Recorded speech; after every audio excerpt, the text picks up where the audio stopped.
as we head into round 2 of the season at the Japanese Grand Prix, all of the talk was coming with the rounds to Ferrari and also Tom. Of course, Ferrari shocked the paddock by dropping Tom at the end of the season and going ahead and signing Lewis Hamilton. Now, the reason behind this was never actually elaborated by Ferrari, and the questions were put to them at force after Tom came out and stated that Ferrari decided to drop him as he challenged the team regarding the way that they were setting up the team for the future and also the way that the car was going to be developed. Tom said that Ferrari really didn't like the fact that they would challenge, and he stated that Ferrari felt that he was trying to own the team, which he stated was wrong and wanted to give his opinion, stating that if you challenged Ferrari's opinion, Ferrari would challenge you by getting rid of you. Ferrari then were asked about this heavily during Thursday's press conference, and of course they refused to answer questions on why Tom was dropped, and Lewis Hamilton continued to avoid all questions pointed towards him as to how he managed to get into the Ferrari seat ahead of Tom, and potentially why Carlos Sainz was retained on by Ferrari after he had a poor season in which Tom carried the team to a title championship contending season. It was a very interesting statement to bring up by Tom as he announced this midweek during a press conference, but the fact that Ferrari is still not stating anything is rather interesting, or it could simply be down to the fact that Ferrari simply just want to get on with their weekend, their driver lineup is sorted, and all of the matters that have happened and no one else is going to change it.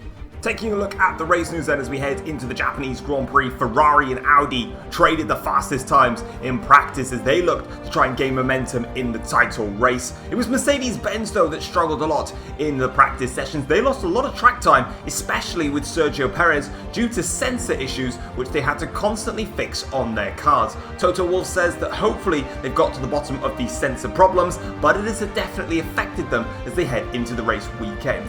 Now, Ford were managing to work around the Japanese Grand Prix circuit with a very unusual setup, something that was out of the ordinary, they said, and very unique for both of their drivers. But crucially, it was working, so they stick with it, and they're going to carry on with this setup throughout the race weekend. They did say that this may affect them if the predicted rain does arrive for the race, but if it stays dry for the entirety of the Grand Prix, they should be in a good position, they say.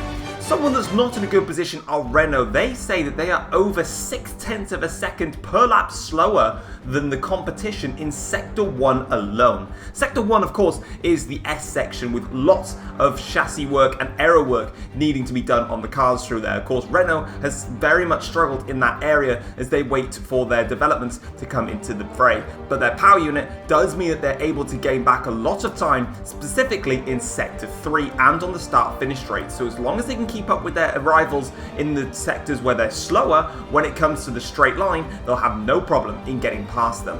And Red Bull were another team as well that were also having a little bit of issues with balances on their car, but they seem to have worked that out as well as they look to try and use their chassis in particular to help them along. Of course, Red Bull struggling a lot with straight line speed, but the crucial thing for them is that they do actually have a good chassis and they're going to need to use that. So now with the balance problems fixed, they believe that they can be quicker with their chassis really working to their advantage and with overtaking being difficult.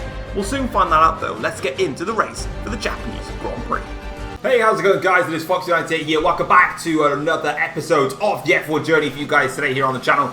We're here for round number 2 of Season 8 here in our beautiful little banana car, and we're here at the Japanese Grand Prix. If you guys end up enjoying today's video though, feel free to drop the video a like and subscribe to the channel if you're new around here as well. It really does mean a lot to me, especially showcasing the support for these F1 Journey videos, because they take a lot of time to make, and I'm really happy with how they're coming out, and hopefully you can see that with the production value they were putting into it.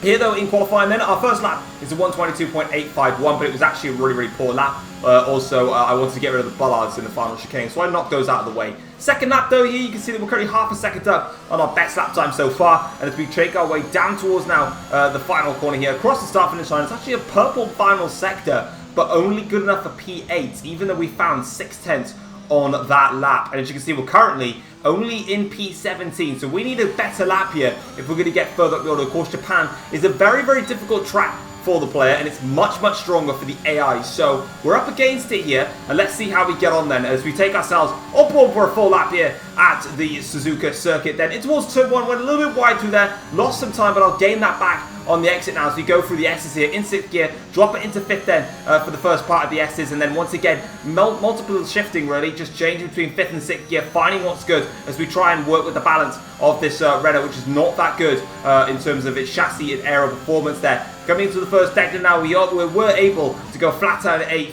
last season. Unfortunately this time around we do have to downshift it to 7th. Second Degner finding some time now as we brake hard in towards the hairpin here, dropping it down into 2nd gear, taking a wide line in order to allow me to get a better exit here. So we lost a little bit of time initially, but eventually we start getting it back, and we've lost probably about mere hundredths from Degner 2 up into Spoon, where we're coming up towards now. As you can see, they're braking in towards 6th gear, lovely turn in, and then down in towards 4th gear, a little bit too late on the brakes through there, missing the apex slightly, but we do get a nice exit, and now we just blast along the straight here, down in towards 130R, an iconic corner which does, well, nothing. It's flat out there. Now in towards the final chicane here, braking nice and late, just before the 100-meter board there, down into 2nd gear, clattering the curbs on both sides there. We're going to find a little bit more time here. It's about a further 0.4 improvement, but it's only good enough for P14. Here we are then, it is race number 2 here of Season 8 of the F1 journey. We are here for the Japanese Grand Prix at the iconic Suzuka circuit, a track which Formula 1 has been going to for many, many years now and continues to deliver some absolutely epic racing. And of course, this is a track which really didn't favour us last season in the Ferrari, so let's see if we can try and redeem ourselves here with Renault. The figure of 8 circuit, the only figure of 8 circuit on the calendar, 3.6 miles long, with only one DRS zone to get overtaking done, which is down the start-finish straight in towards turn 1. So overtaking is going to be difficult, but there are some other places to get it done. 21 degrees air temperature, but there is a chance of rain that could come later on in the Grand Prix. So we've got the soft, medium and the hard compound tyres, but a shot of maybe the intermediates having to come in later on. So we'll just have to wait and see if that does actually arrive. Looking at the grid though, Lewis Hamilton qualifies on pole position with Charles Leclerc alongside him on the front row of the grid. 9/100 separate them. Rees qualifies in 3rd with Carlos Sainz starting in P4. Lando Norris 5th for Jaguar with Sam, an impressive 6th for Red Bull. Daniel Ricciardo is 7th with Pierre Gasly, the fastest of the 2 Renault drivers, once again in P8, with Max Verstappen qualifying in P9 with Stoffel Van Dorn lining up P10. Nick De Vries and Sergio Perez are next at P11 and 12 for Mercedes AMG Vestas, with George Russell ahead of ourselves in P14, once again over a second off the pace. 2 Fords next with Mick Schumacher and Callum Ilott. Very, very impressive run for them, with Oscar Piastri out-qualifying Valtteri Bottas to start 17th. Bottas starts in 18th. And then there's Robert Schwartzman in P19. Nico Hülkenberg lines up last. Alright, so here we are then on the grid for the Japanese Grand Prix. It's a one-stop strategy. It's going to be the soft to the hard compound tyres. So we've kind of got freedom, really, of what route that we want to go down to. I was having a look at the medium tyres and seeing what they would do and how long they would last if I decided to try and do soft medium, perhaps. But I decided to gates that in the end, and that's exactly what we're going to do. Start on the softs and go onto a set of the hards then, as we get ourselves ready then. 5 red lights here. Round number 2 is underway then. It's a good start initially for us there. Nice getaway. Now, as you can see here, trying to pressurise Sergio Perez in the Mercedes. We've got George Russell alongside us. We go in towards someone super close there to Russell. We then have a little look there at one of the Jaguars there, warning for a collision there. Again, forget the names. Unfortunately, they can't be changed, so I even hid that central display to come through, but it still shows for you guys. Nonetheless, though, it was Russell that we made contact with, not Tsunoda. He doesn't exist. We go a horrible run there through the first set of S corners, messing up all of the corners there. And that puts us a little bit further behind now in these early stages as we get very wide there on the exit of the first Degner, and somehow we managed to keep control of it and survive. But now as we go in towards the hairpin here, this is where we gain some time, crucially, as I go up the inside of one of the Jaguars, try to go up the inside then of Stoffel Van Dorn, that is, but unfortunately it's not to be. So it looks like for now we're in front of Verstappen, which we are then. So as we now go in towards the first time here through Spoon, looks like Lewis Hamilton leads the way from Charles Leclerc. Then it is going to be Rees and then Lando Norris, followed by Sainz, Sam, Ricciardo, my teammate Gasly, De Vries, Then it's going to be Stoffel Van Dorn and ourselves, Verstappen. How I've managed to just go through all that is absolute genius there. But as we go through 130R now, you can see here that we're going to try and have a look at Stoffel Van Dorn into the chicane. We had a little look there. Not quite close enough, unfortunately, on that occasion now. But as we get a very nice exit, actually, through here. Of course, we've been the quickest driver of anybody in that final sector. We get a very nice run now on the straight here. And our Renault is extremely quick here in a straight line. So we're going to pull out now to the inside line of the circuit. I'm going to go down the inside here of Stoffel Van Dorn and take the position from Stoffel. He'll try and switch back in on us there. But luckily for us, we're through. And a little bit of a rivalry that we've got with Van Dorn as we make another overtake on him. But we're up at the 10th place now. So that's 4 places gained on the opening lap. That's not too bad. Let's have a look at the start though, see how everyone else got on here. It's a pretty fair getaway from everyone, I would have thought there, as they go in towards the first corner. And so you can see from our perspective, we went 3 abreast through there. Quite dangerous to do that, and as you can see, I just had to hold off versus everyone else that I was fighting around then. So to go for the X's here, get a bit of understeer for the first part of the X, get another bit of understeer through here, understeer again into this corner, then I turn too early into that part of the S section, lose the back end on the curb, luckily managed to hold off George Russell as we go through Dunlop there, and we're able to survive that awful start. This is on board with Lando Norris now, and let's have a look at his start here. So he's now attacking Carlos Sainz in the Ferrari now as they make their way in towards the first corner. So Lando now getting a better start than Ferrari's Carlos Sainz there. As they now go through, you can see a little bit of a lift off there on the throttle as he was trying to warrant some space there for Carlos Sainz. But this is a great little scrap actually. Norris gets a much better run through it though as we go on board with Carlos Sainz here. Accidentally chopping on board there with Reese, but eventually Norris holds it through. Great scrap there through the S's and a crucial move. This is on board with Nick De Vries here, and can I just say, what a launch from Nick De Vries here. Instantly passes Sam and also Max Verstappen and gains 2 places even before the first corner. So fair play to you, De Vries. That's a brilliant start from you. And obviously, he's right behind Pierre Gasly. Speaking of De Vries, though, we're right on the back of him, and I fancy that 9th place that he's got, and he gets a bit of a lock up there through that corner. We get very close, a little bit of contact there on the front wing, back end slides on exit as we lose composure with the throttle acceleration there. Now all of a sudden though, we're in the slipstream here of Nick De Vries, and as you can see here, moving over to the outside line of the circuit, trying to go around the outside into turn 1. Can we make it stick? No, De Vries holds the position, and we have to settle back down in 10th place there, but unfortunately it didn't quite work out. It probably would have, but I made a mistake in the last corner. I didn't set it up right. But this time around here, lap 5 now to going to be starting lap 6. We're closing up to the back of De Vries here. Now in towards the chicane once again now. This time we need to get a better run through here. Getting a decent run. Could have probably been a little bit smoother, but De Vries now doesn't have DRS on Gasly. He's lost it to him, and that's going to mean a very fairly simple overtake for us here as we now breeze past the Mercedes. And just for the benefit of everybody else, Mercedes have actually gone ahead and changed the numbers on their cars. So now you can actually see them because beforehand you couldn't really tell who was who. Even I was struggling a little bit. Lap 7 now of this race here. De Vries now has a little look here around the outside of the hairpin, but we cover that one off quite nicely, and now we accelerate away there. And there's De Vries. De Vries is off then. He spun it as they go through in towards the exit of the hairpin. What's happened then to De Vries? Let's have a look here. Goes around the outside, so there you can see the number, so you can actually prove it then. And he just gets a big slap of oversteer on the exit, and that's his front wing gone then in all of that, and that's going to be very, very costly for him. And one of the Fords there has actually had to stop. I don't know why he stopped there, but he has then, as we now go through, and we've got a safety car then that has been deployed, and Renault are applying a new strategy to our race. They want us to go to a 2-stop, but I'm actually going to go in, ignore what they say, and box for a set of the hard compound tyres. But problems for us though is that our teammate Gasly has actually come into the pits as well. We are going to get held here, but there's no other alternative. But it's going to be crucial now. We've just been given an alternate strategy then, and we've gone and rejected it. Now, our pit window was lap 9 to go on to set the hard compound tyres as we get held in the pits here, but eventually we are going to come out just in front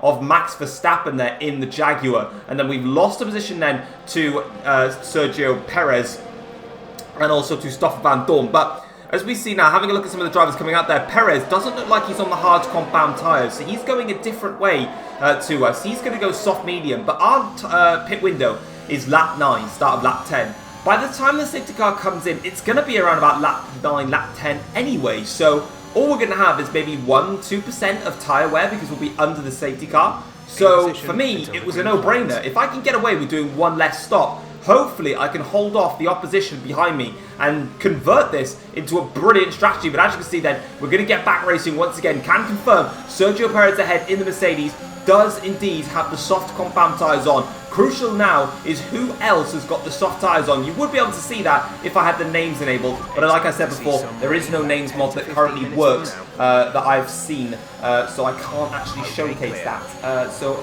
sorry about that. But as we breeze on now to later on onto lap 10, you see they're only on 5% here, so it's not too bad as we go through Spoon here, and this is crucial now. Stoffel Vandoorne in front is on the hard compound tyres.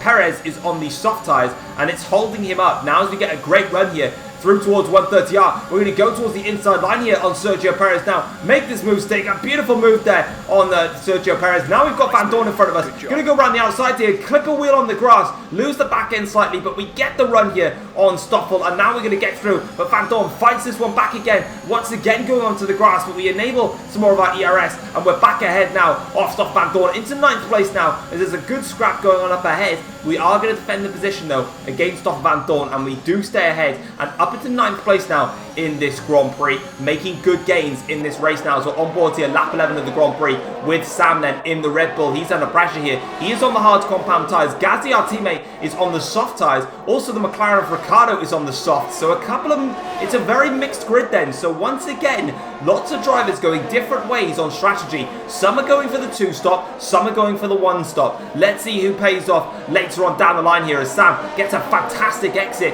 versus our teammate now. But Gasly has the straight line speed advantage in the Renault, and he is going to fly past then ahead of Sam there as they go down towards turn 1. But Sam tries to fight this one off a little bit longer, but he just can't. Unfortunately for him, Gasly stays ahead, and he's now made his way up the order. Lap 12 of the Grand Prix, and here comes Daniel Ricciardo in the McLaren on the soft compound tyres versus Sam on the hard compound tyres here. Going to go down the inside into 130R. Bit of a bold move this one from Daniel Ricciardo, but Sam holds it around the outside. Now towards the final chicane here. This is where we should theoretically see Ricciardo get in front, but Sam once again trying to hold this one off. He's going to get a nice exit as well versus the McLaren, but it's a straight line drag now. But Sam was behind in the DRS detection zone here, so he's going to get the DRS now to stay in front of the McLaren, and it's actually going to help him to his straight line speed deficit doesn't actually play into effect then when he's got the DRS himself. Lap 13 of the Grand Prix now. We're closing up to the back of Ricciardo and also Sam ahead now.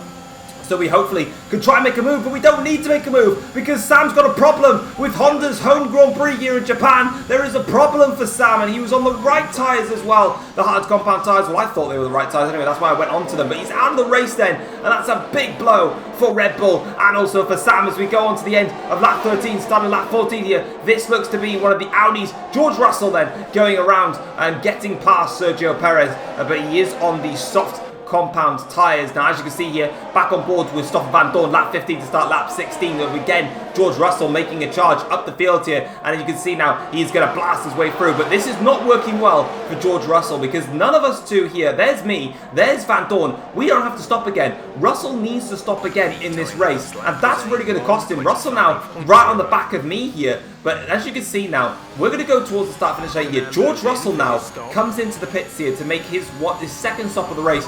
All of these cars, that's Lewis Hamilton, that's Reese there in the pits. We're miles ahead of them. These guys were miles clear of us at the start of the race. Now, crucially, we have track position on these guys, and there comes Lewis Hamilton out of the pits. I think he's just ahead of one of the Fords. Reese, though, is behind the two Fords, and now as you can see here, we're going to breeze our way now through the start finish line here. The second McLaren comes in, and the other Ferrari, and then comes Charles Leclerc as well, and everyone is going to lose track position.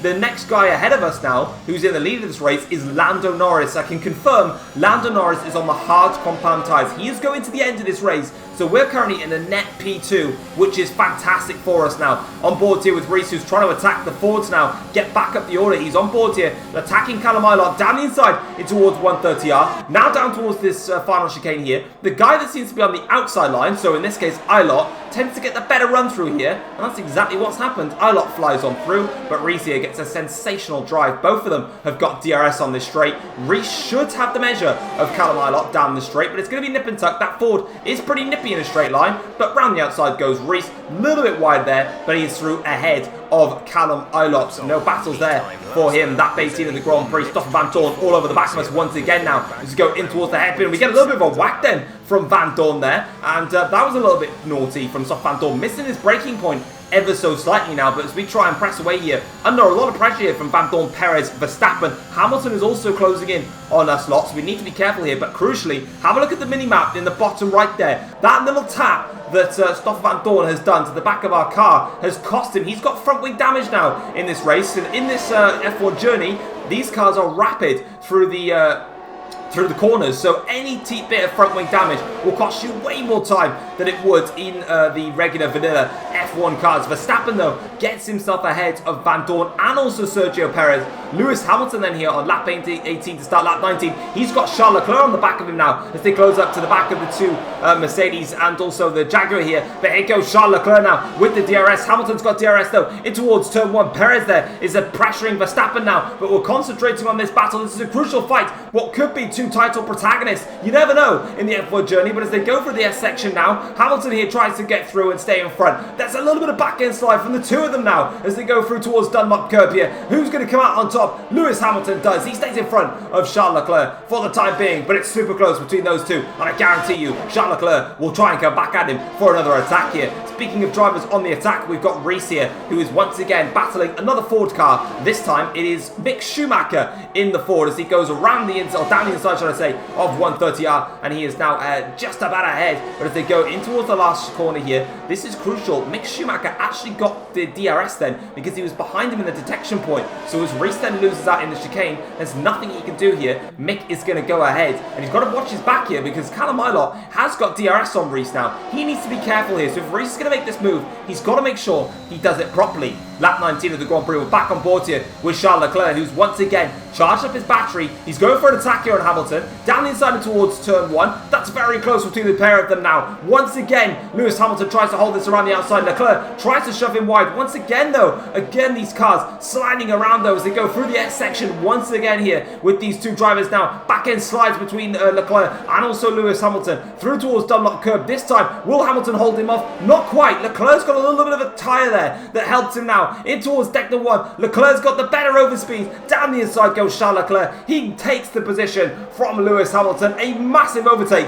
that one in this race. Lap 20. Reese is still stuck behind Mick Schumacher here. He's going to go towards the inside line in towards 130R. Try once again on Mick. He's got a better run through there like he has done on multiple occasions. Now down in towards the chicane once again with these two. And it's not going to work for him. He's going to lose the position here to Mick Schumacher. And like I said, he's got to be careful because Callum Ilott behind him has got the DRS here. Carlos Sainz also has DRS here on Callum Ilott. He might just go for it. He was close enough to have a run here. Down towards turn 1, not quite. Sainz has to stay back. Both these Ford guys, Mick Schumacher and Callum Ilott, are doing a stellar job right now of holding position.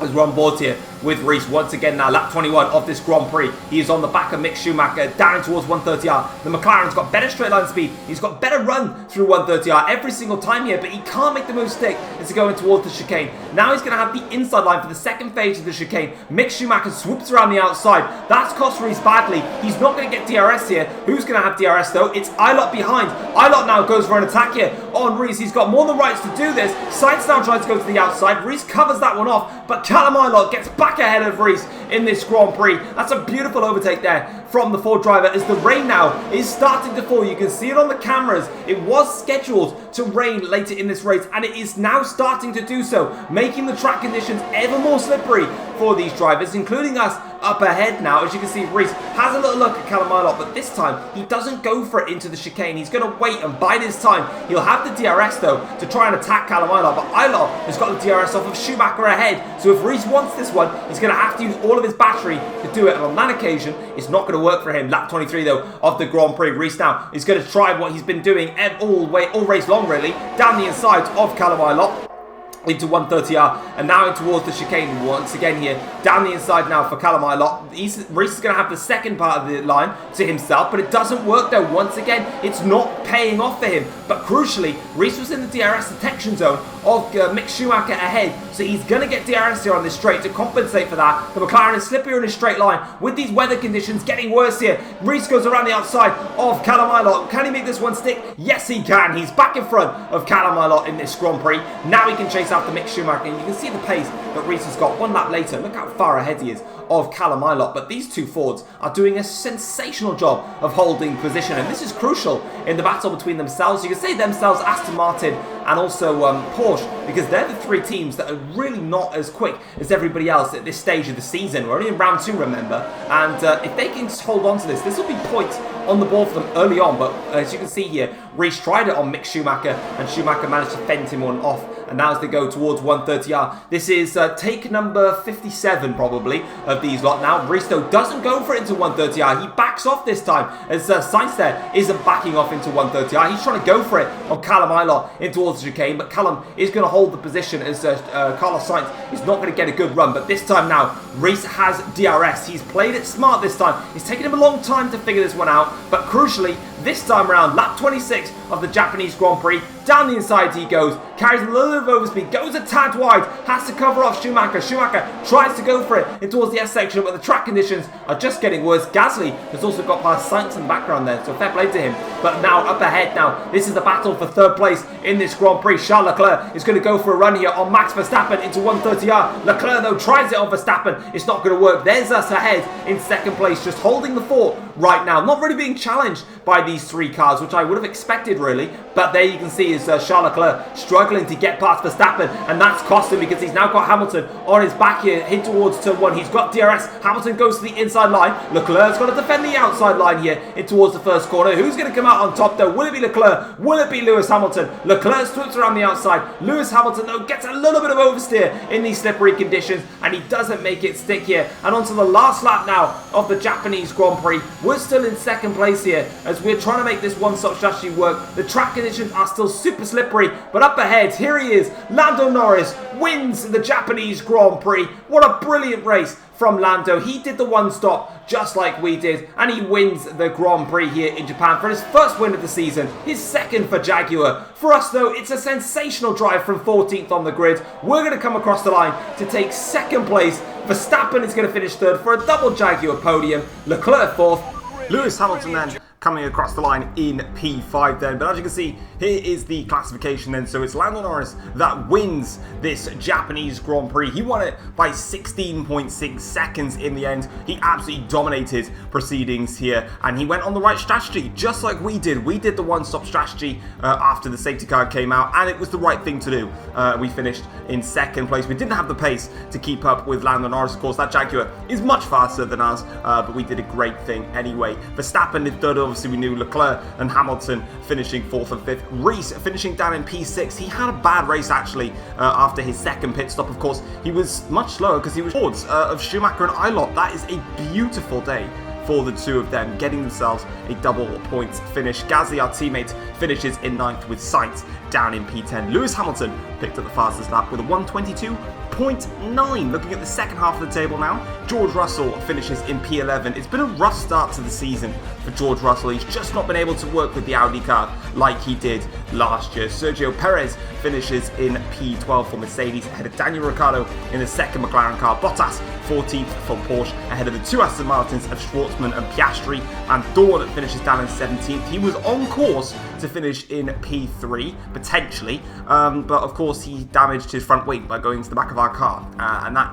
cost him dearly. Hulkenberg finishing in 18th, and then it was Sam de Vries that were out of the Grand Prix. Now, in terms of the Drivers' Championship now, Lewis Hamilton still leads the Formula 1 World Drivers' Championship. He's on 37 points, with Verstappen now 10 points behind on 27 points. So too is Charles Leclerc. He is on 27 points as well. Lando Norris is on 25 points, 12 points off the championship lead. We are 5th in the championship. We are just 13 points off the championship lead with 24 points. Gasly, our teammate, is just 4 points behind us, who's got 20 points. Reese, it's been a bad start to the season for McLaren. He's the only McLaren driver in the top 10, and they were set to be the fastest team, and he's only got 18 points, with Sam then with 8 points for Red Bull. Mick Schumacher has got 6 points for Ford, so he moves himself straight into the top 10 in the Drivers' Championship. And then Stoffel Vandoorne is next for Red Bull with just 4 points to his name. The next race is the Singapore Grand Prix, but the Constructors' Championship, Jaguar are now the leaders of the Constructors' Championship with 52 points to their name. Renault are second in the championship with 44 points. Ferrari are third with 38 points. Audi are next with 27 points ahead of McLaren, who have got 20 points. Red Bull only have 12 points to start the season. Ford get their first set of points of the season and go straight to 10 points. Mercedes, AMG, Vestas only with the 1 point so far in the first 2 races. A bad start from then. And then it's Aston Martin and Porsche that are the 2 teams that are yet to score a point. But that is it for the Japanese Grand Prix. Let's get straight into the post-race notebook and see what the teams and drivers had to say after this race.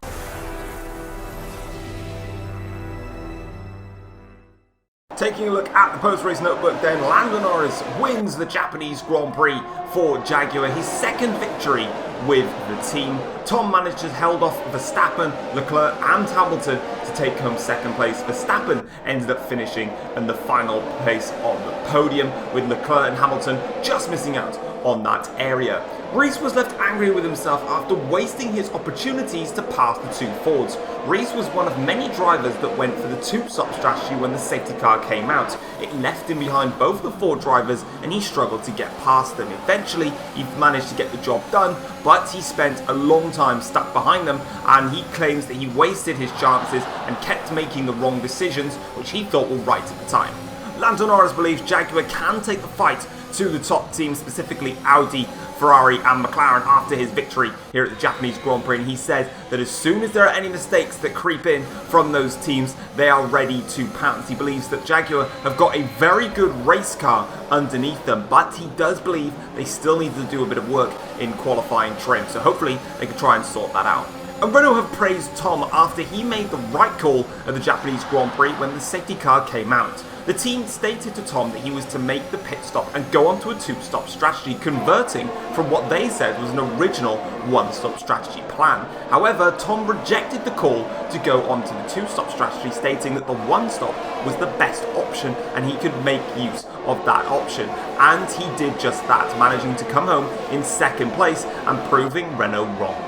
But that is it then for the Japanese Grand Prix. What an exciting race that was, and we will see you guys next time around where the Formula 1 circus heads to Singapore. Take care all.